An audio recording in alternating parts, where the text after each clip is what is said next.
آپ حضرات کو تجربہ ہے کہ دنیا کا اصول ہے کہ اگر ہم دنیا میں کسی محکمے یا کسی دفتر کے قانون کے پابند نہیں رہتے تو ہم اس دفتر کے قابل نہیں کہلاتے، ہم وہاں سے نکالے جاتے ہیں۔ تو تھوڑا سوچئے کہ یہ زمین اللہ کی ہے اور سر کے اوپر آسمان اللہ کا ہے، یہ چاند، یہ سورج، یہ ہوا، یہ رزق، یہ دانا، یہ پانی، یہ ساری چیزیں اللہ کی ملک ہیں اور ہم خود اللہ تبارک و تعالیٰ کے بندے ہیں۔ تو جب ساری دنیا میں جو چیزیں ہم استعمال کرتے ہیں یہ ساری چیزیں اللہ کی ہیں اور اللہ ہی کی عطا سے ہم استعمال کرتے ہیں اور خدا کی قدرت سے یہ ساری چیزیں ہمارے تابع ہوئی ہے۔ تو جب ہم ہر چیز اللہ کی استعمال کرتے ہیں اور اللہ ہی کی زمین پر رہ کر ہم سانسیں لے رہے ہیں، زندگی گزار رہے ہیں اور اللہ کی مرضی کے خلاف، قدرت کے قانون کے خلاف،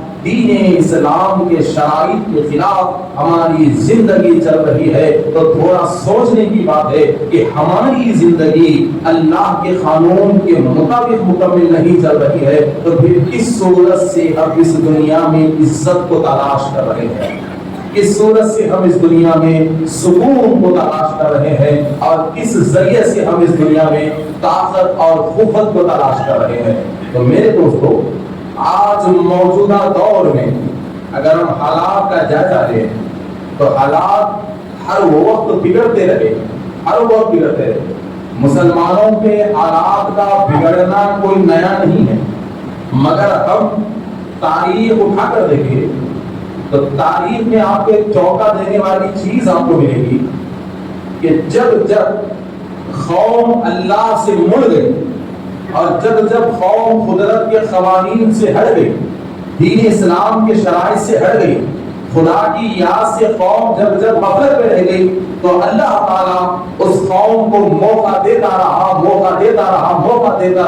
اور جب قوم قدرت کے موقع کو بھی نہ سمجھی تو پھر اللہ تبارک و تعالیٰ نے قوم کو سبق سکھانے کے لیے عذاب کے طور پر مسلمانوں کے سروں پر ظالم حکمرانوں کو بٹھا دیا۔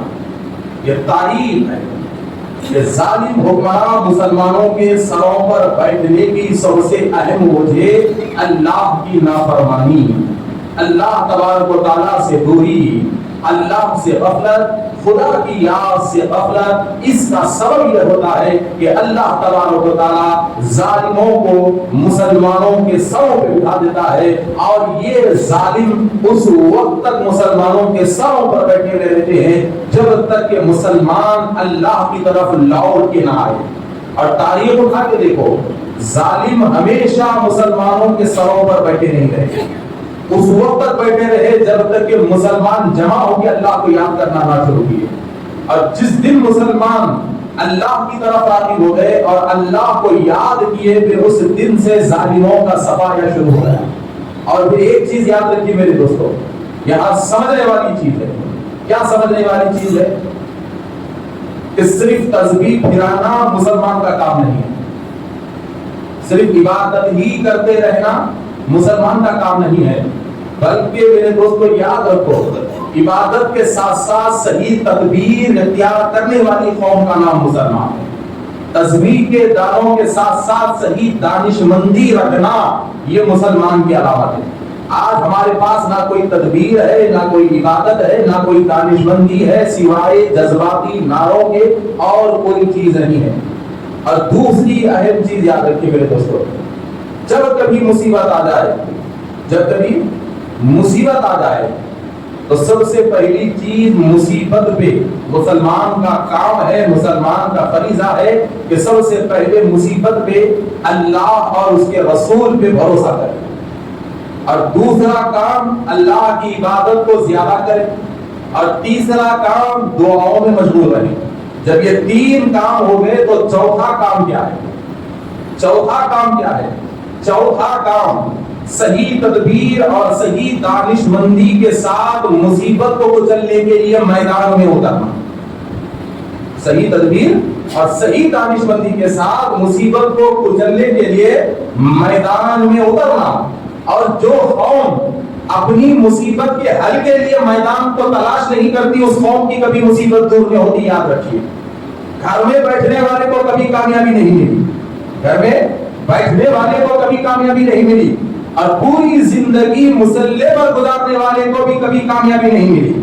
اگر پوری زندگی مصلے پر گزارنے سے کامیابی ملتی تو آپ کو رسول اللہ صلی اللہ علیہ وسلم میدان بدر میں نظر نہیں آتے تھے، آقا دو عالم صلی اللہ علیہ وسلم آپ کو احد کے میدان میں نظر نہیں آتے تھے، رسول اکرم صلی اللہ علیہ وسلم بحیثیت سپہ سالار آپ کو میدان جنگ میں تلوار پکڑے ہوئے نظر نہیں آتے تھے۔ تو میرے دوستو تو یاد رکھیے، مصیبت کے حل کے لیے مسلمانوں کے لیے صحیح میدان اور صحیح تدبیر اور صحیح دانش مندی کی آج ضرورت ہے، مگر اس سے پہلے مسلمانوں کو اللہ کی طرف لوٹ کر آنا ہے۔ جو مسلمان بہت دور جا چکا ہے، بہت دور جا چکا ہے، تو میرے دوستو تو اب اللہ کی طرف لوٹ کر آنے کے لیے مسلمان کیا کرنا چاہیے؟ تھوڑا سا دماغ لگائیں، تھوڑا سا دماغ لگائیں۔ آپ کی اولاد ہے، ہماری اولاد ہے، ہم نے اپنی اولاد سے کسی چیز کو نہ کرنے کے بارے میں کہا، اور ہماری اولاد بار بار ہماری نافرمانی کرتے ہوئے وہ چیز کرتی رہی کرتی رہی کرتی رہی کرتی رہی کرتی رہی، تو بحیثیت ماں باپ ہم کیا کریں گے؟ اولاد کی محبت دل میں ہونے کے ناطے ایک بار ہم نظر انداز کریں گے، دو بار نظر انداز کریں گے، تین بار نظر انداز کریں گے۔ جب اولاد کی غلطی حد سے زیادہ سر چڑھ جائے تو اس وقت ماں باپ اپنی اولاد کو سزا دینے کے لیے تیار ہو جائیں گے، اور کئی ماں باپ تنبیہ کے لیے اپنی اولاد کو مارتے ہیں کہ کون مار رہا ہے؟ باپ مار رہا ہے، ماں مار رہی ہے، جبکہ ماں اور باپ کی محبت کی مثال دنیا میں نہیں لا سکتے۔ ماں اور باپ کی محبت کو آپ کسی ترازو میں ناپ نہیں سکتے، اس لیے کہ آج مارنے والا وہی ہے، اور جس مار سے زخم آیا ہے اس زخموں پہ دوا لگانے والا بھی وہی باپ ہے، اولاد کی بھوک مٹانے والا بھی وہی باپ ہے، اس کی پیاس کو مٹانے والا بھی وہی باپ ہے، اس کے آنکھ پہ کپڑے سلوانے والا بھی وہی باپ ہے، اس کا نگران بھی وہی باپ ہے، اس کی زندگی بہترین بنانے والا بھی وہی باپ ہے۔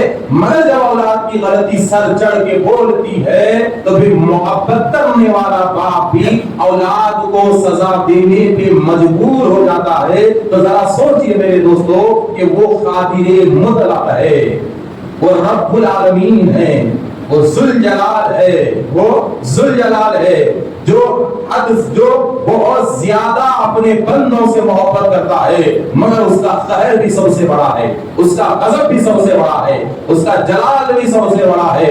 تو دنیا کا اصول ہے کہ ہم اپنی اولاد کی نافرمانی کو مہلت دے کر جب مہلت حد سے زیادہ ہو جاتی ہے تو ماں باپ اپنی اولاد کو سزا دینے پہ تل جاتے ہیں۔ تو ذرا سوچئے کہ ہم مسلسل پوری زندگی اپنی رب کی نافرمانی سے دنیا میں زندگی گزار رہے ہیں، تو کیا اللہ تبارک و تعالی ہم پہ جلال نازل نہیں کرے گا، قہر نازل نہیں کرے گا؟ کیا قدرت کی ناراضگی سے مصیبتوں کے پہاڑ ہم پہ نہیں آئیں گے؟ کیا اللہ رب العزت کی رحمت سے دور ہونے کی وجہ سے ظالم ہمارے سروں پر نہیں آئیں گے؟ یہ سوچنے والی بات ہے میرے دوستو، سوچنے والی بات ہے کہ ایک دوست اگر ہم سے ناراض ہو جائے تو ہم دنیا کا سوچتے ہیں کہ اگر یہ دوست مجھ سے ناراض ہو جائے تو پھر میرے بزنس پر بڑا فرق پڑے گا، اگر یہ دوست میرا ناراض ہو جائے تو مارکیٹ میں میرا بڑا فرق پڑے گا، اگر یہ میرا دوست ناراض ہو جائے تو سوسائٹی میں بہت عزت میری چلے جائے گی۔ تو دوستوں کی دوستی کا اتنا خیال ہوتا ہے تو کبھی مسلمان نے یہ سوچا ہے کہ رب العالمین سارے عالم کا رب جب ایک بندے سے ناراض ہو جائے اور ایک بندہ دنیا میں اتنا طاقتور بن کے بیٹھے کہ وہ رب العالمین کی نافرمانی شروع کر دے تو اللہ کی نافرمانی کی وجہ سے ایک مسلمان کو دنیا میں کتنا بڑا نقصان ہو رہا ہے، کبھی یہ مسلمان نے سوچا ہے؟ تو میرے دوستو اس سرزمین پر، اس دنیا پر جب تک یہ دنیا باقی رہے گی اور جب تک مسلمان رہیں گے اور جب تک ہمارے جسم میں سانسیں باقی رہیں گی، تو ایک چیز ذہن میں رکھو کہ مسلمان کے سب سے بڑے نقصان کا نام اللہ کی نافرمانی ہے۔ مسلمان کے سب سے بڑے نقصان کا نام اللہ کی عبادت سے دور ہونا ہے۔ مسلمان کی سب سے بڑی نافرمانی کا نام، سب سے بڑے نقصان کا نام قرآن سے دور ہونا ہے۔ مسلمان کے لیے سب سے بڑا نقصان دینی تعلیم سے دور ہونا ہے۔ مسلمان کے لیے سب سے بڑا نقصان مساجد سے دور ہونا ہے۔ مسلمان کے لیے سب سے بڑا نقصان نماز، روزہ، زکات اور حد سے دور ہونا ہے, اللہ تبارک و تعالیٰ کے قانون سے دور ہونا ہے, تو بتلاؤ آج مسلمان کتنے بڑے نقصان میں ہیں, کتنے بڑے نقصان میں مسلمان ہیں. آج مساجد خالی ہیں, آج مساجد خالی ہیں. میں آج مسلمانوں سے پوچھتا ہوں کہ یہ بتلاؤ تم نے مساجد کو خالی چھوڑا تو تمہیں کتنا فائدہ ہوا؟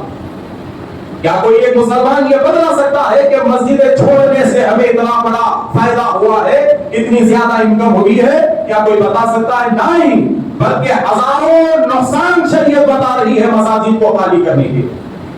ایک بھی فائدہ مسلمان نہیں بتا سکتا. اور نعوذ باللہ ایسا تصور بھی غلط ہے کہ مسجد سے دور جانے سے کوئی فائدہ آپ کو ہو سکتا ہے, ایسا تصور بھی گناہ ہے میرے دوستوں. بتاؤ کچھ تو فائدہ ہوا مسلمانوں کا؟ وہی ہے.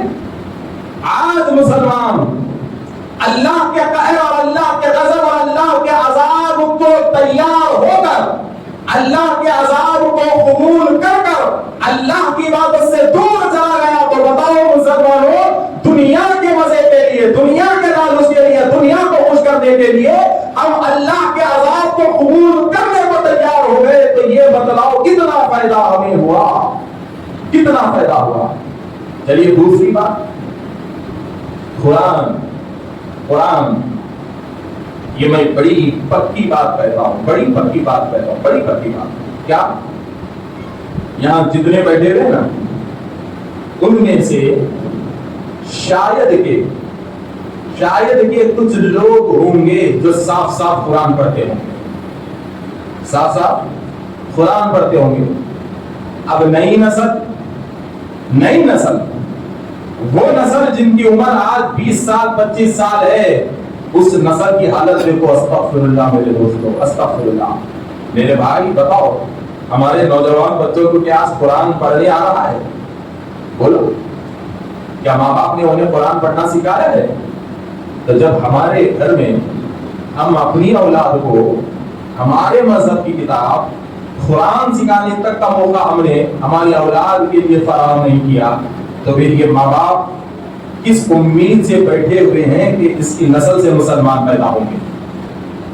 کس امید سے بیٹھے ہوئے ہیں؟ بتاؤ. یہ حقیقت بات ہے کہ مسلمانوں کے گھر, مسلمانوں کے قدم مسجد سے دور ہوئے ہیں, تو مسلمانوں کے گھر قرآن سے دور ہو گئے.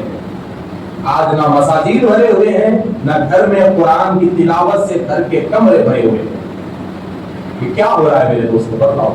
اور پھر ہم اس صورت سے امن تلاش کر رہے ہیں, اس صورت سے ہم محبت کو تلاش کر رہے ہیں, اس صورت سے ہم سکون کو تلاش کر رہے ہیں, سکون کو تلاش کر رہے ہیں.